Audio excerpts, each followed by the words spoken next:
आइए आज हम लोग केमिस्ट्री का एक छोटा सा टॉपिक, किसी भी केमिकल इक्वेशंस को कैसे बैलेंस करें, जानते हैं, सीखते हैं।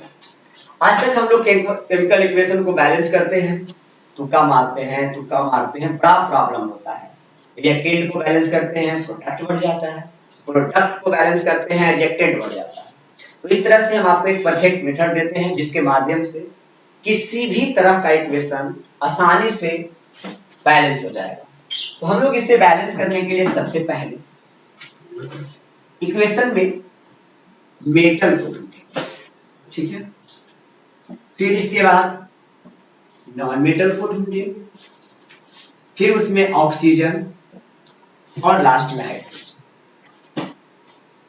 इक्वेशंस में इन सभी को हम बारी बारी से बैलेंस करेंगे। तो किसी भी केमिकल इक्वेशन में सबसे पहले हम जो केमिकल इक्वेशन में एलिमेंट्स है, उस एलिमेंट्स में सबसे पहले हम लोग मेटल को ढूंढेंगे। मेटल को ढूंढने के बाद अगर हमारा मेटल बैलेंस हो जाए तो हम नॉन मेटल को बैलेंस करेंगे। जैसे ही नॉन मेटल हमारा बैलेंस हो जाएगा, वापस एक बार जाके मेटल को चेक करेंगे, मेटल बैलेंस है कि नहीं। जब मेटल और नॉन मेटल दोनों बैलेंस हो जाए, इसके बाद हम फिर से ऑक्सीजन को बैलेंस करेंगे। ऑक्सीजन बैलेंस हो जाएगा, फिर वही पुरानी बात, नॉन मेटल और मेटल को देख लेंगे इक्वेशन में मेटल और नॉन मेटल बैलेंस है कि नहीं। अगर ये दोनों बैलेंस नहीं है तो फिर वापस इसे बैलेंस करेंगे, और इन दोनों को बैलेंस होने के बाद लास्ट में हम हाइड्रोजन को बैलेंस करेंगे।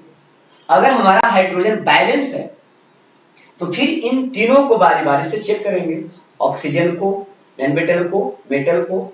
अगर ये तीनों बैलेंस की कंडीशन में है तो ठीक है, अगर नहीं है तो वापस बैलेंस करेंगे, ठीक है। इस तरह से हम लोग लास्ट में हाइड्रोजन को बैलेंस करेंगे और फिर चेक कर लेंगे हमारा इक्वेशन कंप्लीटली बैलेंस है या कंप्लीटली बैलेंस नहीं है। आइए हम लोग कुछ एग्जांपल्स देखते हैं, इस तरह से बैलेंस करते हैं। सबसे पहले Fe+H2O, ये बनेगा Fe3O4 plus H2। H2 gas है, समझना है आपको। सबसे पहले इस इक्वेशन में हम लोग मेटल को ढूंढते हैं।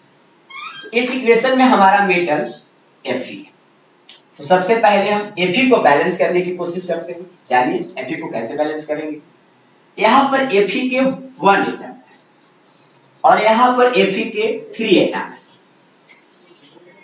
इसको बैलेंस करने के लिए हम 3 से यहाँ मल्टीप्लाई कर देंगे। हमारा Fe कंप्लीटली बैलेंस हो चुका है। अब ध्यान देकर देखें, मेटल बैलेंस हो चुका। मेटल के बाद हम लोग इसमें नॉन मेटल को बैलेंस करेंगे। इस इक्वेशन में नॉन मेटल हमें दिखाई नहीं दे रहा है, तो नॉन मेटल छोड़ देते हैं। अब ऑक्सीजन को बैलेंस करते हैं। यहाँ पर ऑक्सीजन के 1 एटम है और यहाँ पर ऑक्सीजन के 4 एटम है। देखिए ध्यान देकर, इसको बैलेंस करने के लिए हम लोग इस इक्वेशन के आगे 4 से मल्टीप्लाई कर देते हैं। अब हमारा ऑक्सीजन भी बैलेंस हो चुका है, यहाँ 4, यहाँ 4।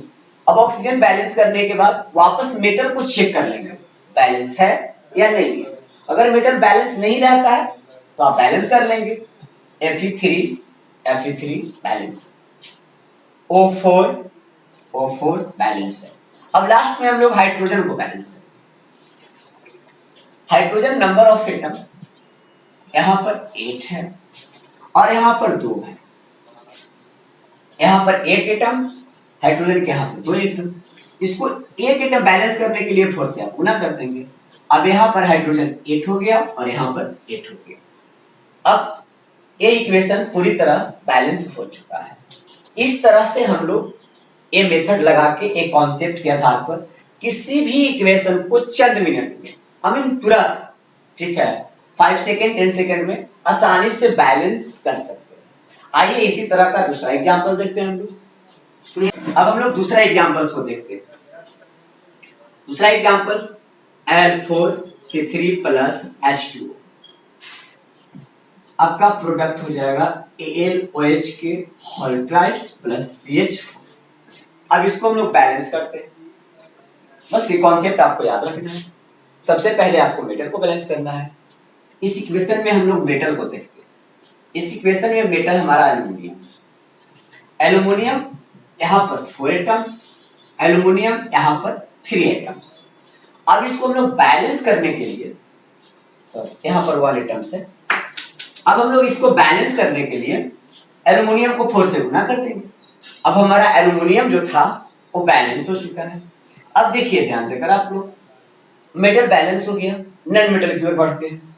इस इक्वेशन में नॉन मेटल कार्बन है, यहाँ कार्बन के 3 एटम है और यहाँ कार्बन के 1 एटम है।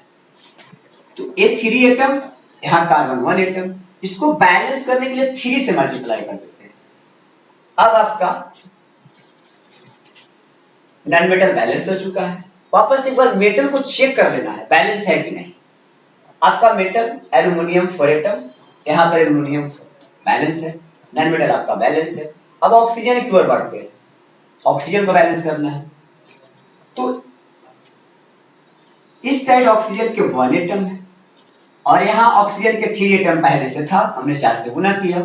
टोटल नंबर ऑफ ऑक्सीजन 12 है। Oxygen 1, oxygen 12। इस ऑक्सीजन को बैलेंस करने के लिए हमने 12 से मल्टीप्लाई कर दिया, हमारा ऑक्सीजन बैलेंस हो चुका।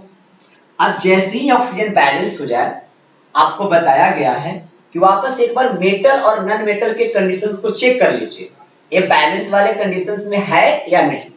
अगर बैलेंस है तो ठीक है, नहीं है तो कर लेंगे, चेक कर लेते हैं एक बार बढ़िया से। मेटल Al4 है, Al4 है बैलेंस है।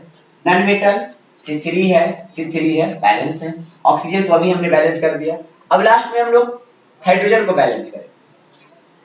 नंबर ऑफ एटम देखिए, हाइड्रोजन का यहाँ पर 24 है, यहाँ पर 4 गुने 3 12 एटम और 4 गुने 3 12 एटम, 12 12 24 एटम, मतलब हाइड्रोजन आपका बैलेंस है।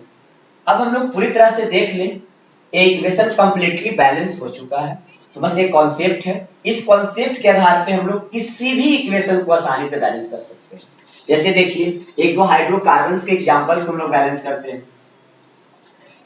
जैसे C3H8 प्लस वुड, बस बनेगा CO2 प्लस H2। आपको क्या करना है, जहां पे ऑर्गेनिक कंपाउंड दिखे थोड़ा सा ध्यान रखना है कि ऑर्गेनिक कंपाउंड में हम लोग ऑक्सीजन को रेस्ट रख के पहले हाइड्रोजन को बैलेंस करेंगे। पहले हाइड्रोजन याद रखना है, खास करके सारे इक्वेशंस में नहीं, ऑर्गेनिक कंपाउंड्स वाले इक्वेशंस में। अब हम लोग पहचानेंगे कैसे कौन सा कंपाउंड ऑर्गेनिक कंपाउंड है, कौन सा कंपाउंड नेचुरल कंपाउंड है। कोई दिक्कत नहीं। ऑर्गेनिक कंपाउंड में मोस्टली हाइड्रोकार्बन्स यानी कार्बन और हाइड्रोजन का कॉम्बिनेशन रहेगा। तो जहां आपको इस तरह का इक्वेशन दिखे, उसमें सबसे पहले आप बैलेंस हाइड्रोजन को करिए, इसके बाद ऑक्सीजन को करिएगा, बाकी सेम प्रोसेस रहेगा, metal non metal hydrogen oxygen.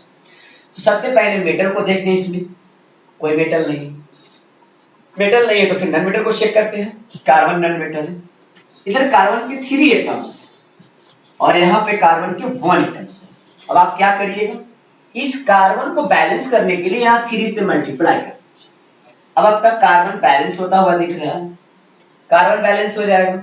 हमने क्या बोला, ऑक्सीजन को रेस्ट रख के पहले हाइड्रोजन को बैलेंस करना है, खासकर ऑर्गेनिक कंपाउंड्स में ध्यान रखना है, बाकी कोई कंपाउंड्स में नहीं। तो यहाँ पर ऑर्गेनिक कंपाउंड में हाइड्रोजन 8 एटम्स, यहाँ पे 2 एटम्स है। हम इसे बैलेंस करने के लिए 4 से मल्टीप्लाई कर देते हैं। अब ध्यान देके देखिए, 8 एटम्स हो गया इसका और 8 एटम से हावी हो गया। अब इधर भी हाइड्रोजन बैलेंस है, इधर भी हाइड्रोजन बैलेंस है। वापस एक बार चेक कर लीजिए नॉन मेटल बैलेंस है या नहीं बैलेंस। तो चेक करते हैं, non metal 3 carbons 3 carbon balance है। अब हम लोग रेस्ट लास्ट में हाइड्रोजन को बैलेंस करेंगे, सॉरी ऑक्सीजन को बैलेंस करेंगे, हाइड्रोजन गलती से बोला गया। तो जब हम लोग लास्ट में ऑक्सीजन को बैलेंस करेंगे तो यहाँ पर ऑक्सीजन के 2 एटम और यहाँ पे काउंट करिए 3, 2 से मल्टीप्लाई कीजिएगा 6 एटम और ये 4, 6 प्लस 4 10 एटम से। अब यहाँ 2 है, इसको बैलेंस करने के लिए हम लोग 5 से गुना कर देंगे, यहाँ भी ऑक्सीजन के 10 एटम हो जाएंगे। देखिए कंप्लीटली आपका जो इक्वेशन था, केमिकल इक्वेशंस बैलेंस हो चुका है। ऐसे बहुत सारे इक्वेशंस को हम लोग बैलेंस कर सकते हैं। बस आपको एक कॉन्सेप्ट याद रखना है, metal non metal oxygen hydrogen. Metal अगर बैलेंस हो जाए तो नॉन मेटल को करना है, नॉन मेटल बैलेंस हो जाए तो वापस मेटल को चेक करना है बैलेंस है कि नहीं है। फिर अगर नॉन मेटल मेटल दोनों बैलेंस हो तो ऑक्सीजन को चेक करना है आपको। अगर ऑक्सीजन बैलेंस हो गया तो वापस से दोनों को एक बार चेक कर लीजिएगा। अगर दोनों बैलेंस की स्थिति में है तो लास्ट में हाइड्रोजन को बैलेंस कीजिएगा। अगर हाइड्रोजन बैलेंस हो जाएगा तो एक बार तीनों को चेक कर लीजिएगा आपका इक्वेशन बैलेंस के कंडीशन में है कि नहीं है। अगर है तो ठीक है, नहीं रहेगा तो कर लीजिएगा। आखिर में एक बात आप लोग को बताते हैं, हम लोग किसी भी इक्वेशन को आखिर बैलेंस करते क्यों है? जरूरी क्या है? एग्जाम्स में नंबर चाहिए आपको या फिर टीचर्स क्वेश्चन गलत कर देंगे? नहीं, ऐसा कुछ नहीं है। हम लोग इक्वेशंस को इसलिए बैलेंस करते हैं ताकि एंटिनो लेवोजियन के रूल को ये फॉलो कर सके। उनका एक रूल था कि कोई भी केमिकल इक्वेशंस में रिएक्टेंट्स और प्रोडक्ट का जो मास है वो कंजर्व रहता है, मतलब मास बदलने नहीं चाहिए, घटने बढ़ने नहीं चाहिए। अगर आपका एटम घट बढ़ जाता है तो कंजर्वेशन ऑफ मास का जो रूल है ना वो गलत हो जाता है। तो हम लोग उस रूल को फॉलो करने के लिए खासकर किसी भी इक्वेशन को बैलेंस के कंडीशंस में लिखते हैं ताकि ये पता चले कि हमारा रिएक्टेंट में कितना मास कौन से एलिमेंट का ऑब्जर्व हुआ था और बाद में प्रोडक्ट में कितना मास हमारा कौन से एलिमेंट का ऑब्जर्व हुआ। तो दोनों इक्वलिटी फॉर्म में रहता है।